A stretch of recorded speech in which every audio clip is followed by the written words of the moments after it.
Alright, let's start the trailer.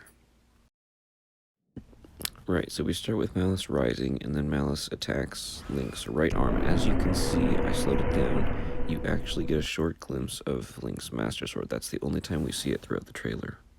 The Malice kind of moves like the green energy. Alright, so at first I thought Ganon was falling backwards, but he's really just like yelling or something. And as you can see, I cropped it out. The thing holding his belt on is the Omega symbol, and the Omega symbol symbolizes the end. And in case you don't know what it looks like, I will put up a more clear picture right now.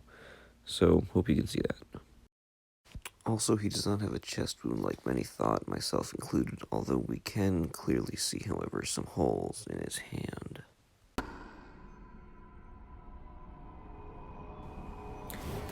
And then Zelda falls. Nothing too much to report there. And then you see next a flash of light, similar to the one at the beginning of Breath of the Wild. So yeah.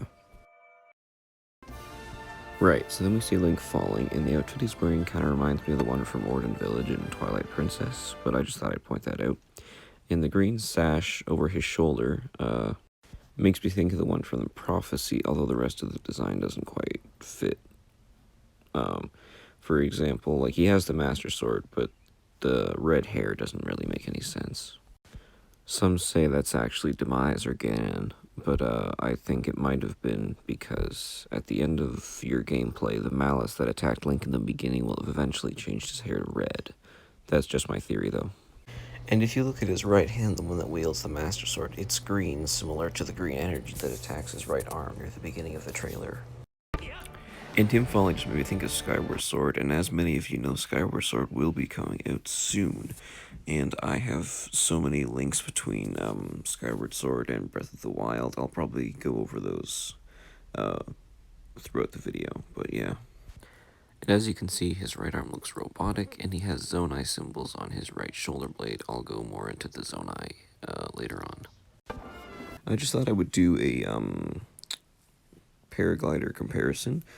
And as you can see, they are very clearly different, although the one on the right is different in every way. The whole design of it and the streamers were actually going to be in the original game, but they took it out. They were put in so that way you'd be able to tell which direction the wind is blowing, and I think that'll be a very essential thing in this game, because it looks like you're going to be traveling in the air a lot, and it might be the key to transportation through the skies. I also thought I'd do a comparison of the quivers, the thing that hold the arrows. They appear to be exactly the same. Not gonna lie, I thought he was wearing snow boots, so I did a comparison, and they aren't. They just aren't.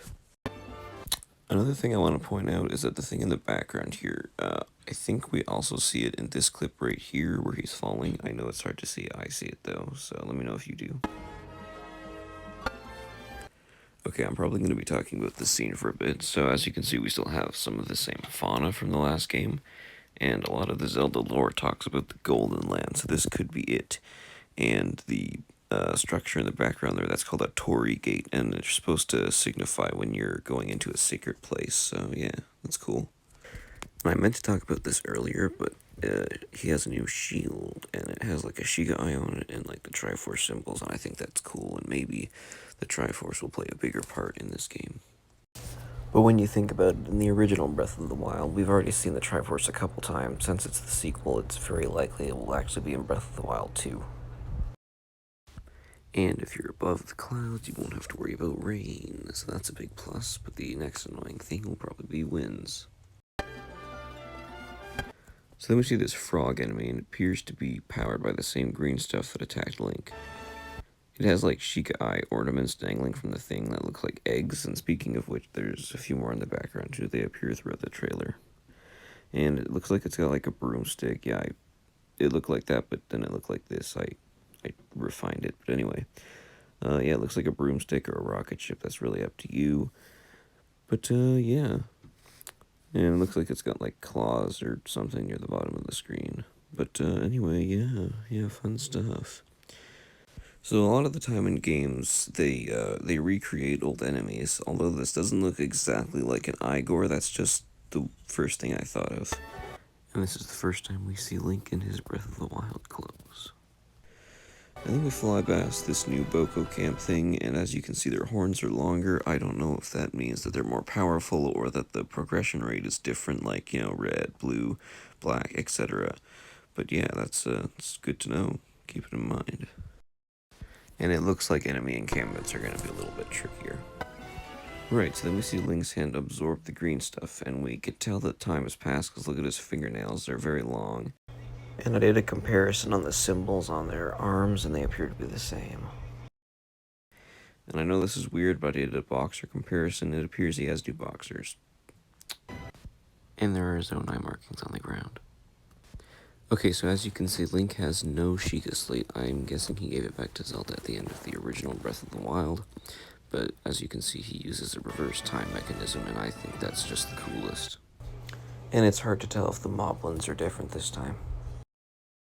Moving on to the worm thing, the first thing I noticed is in the background there's like a shrine thing, and there's some green writing on the rock back there. I know it's hard to see, but it is there.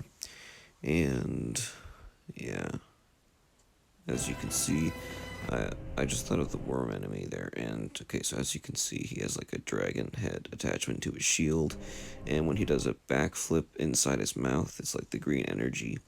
And people kept saying, why can't you see Link's face? Well, there you go. You can see the left side of his face right now. And I've seen some theories. People thought that the malice was going to change his face, like this or something. But as you can see, the left side of his face is fine. It could be the right side, though. You never know. And it is possible he had changed him physically or mentally. And another thing I noticed is his sword on the back. I know it's hard to tell, but it's certainly different. Right, so as you can see, this worm guy seems to be guarding the platform back there, similar to the frog enemy as you saw on the right.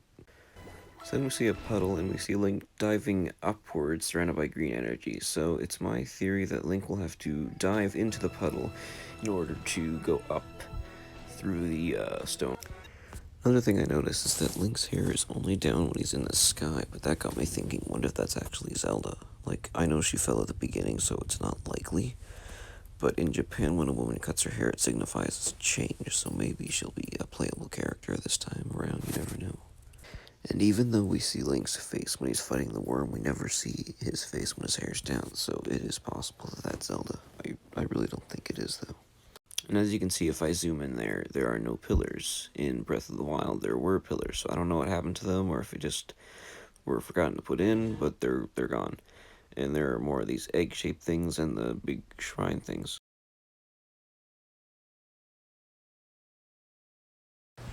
And as you can tell, the ground below is the same Hyrule. You can see the dragon blood trees. They're actually based off these things right here. That's what they look like in real life. Okay, so before I go any further, the music that sounds really weird, it's actually the events from 100 years ago cutscene, and then double the speed and then reverse it. That's what this is.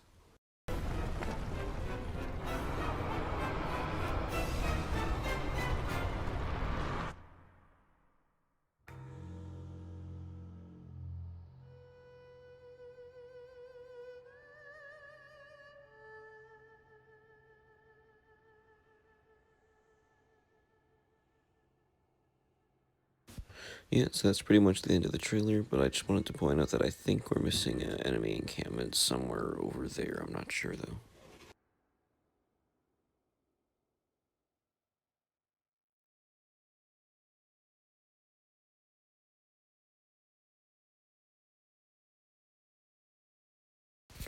First off, I want to say these aren't all of my theories. I squeezed in a few of them during the actual trailer analysis, but these are the ones that I didn't, so enjoy. It's theory time. So first up, when the malice attacks Link's arm, I'm assuming that it makes it so he loses his power, like so he won't have Rivali's Gale or Urbosa's Fury or anything like that. He's essentially reset because it's a new game, and that's just one way to do it. Next up, I was wondering if these egg-shaped things are actually Zonai markings, although I haven't seen them in the actual Breath of the Wild gameplay, so there's nothing to back me up, like nothing in the Zonai ruins or anything, so... Right, so more on the Zonai. They were an ancient Hylian tribe. that I believe worshipped the three goddesses, and especially the dragons, and eventually followed them up through the dragon portal, and eventually made their way into the upper area of Hyrule.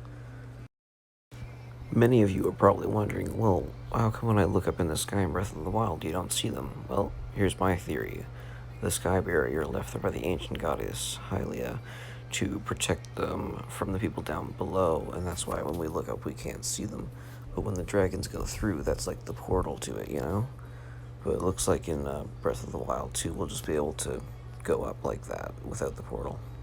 So I'm just gonna replay this clip. When he comes up through the ground, it looks like the portal, and that just reminds me of Midna. And a lot of people loved Midna and they want her back, but in Twilight Princess, I'm quite sure that she died. So I don't think that's gonna come back. But speaking of Midna, it makes me think of the Twilight Realm, and that begs the question, could Breath of the Wild 2 be like an alternate universe kind of thing? You know, like past or present, future, you know, or maybe even something like the Twilight Realm. You never know. Alright, there we go. That's my trailer analysis and my theories on Breath of the Wild 2, Trailer 2. I really hope you've enjoyed.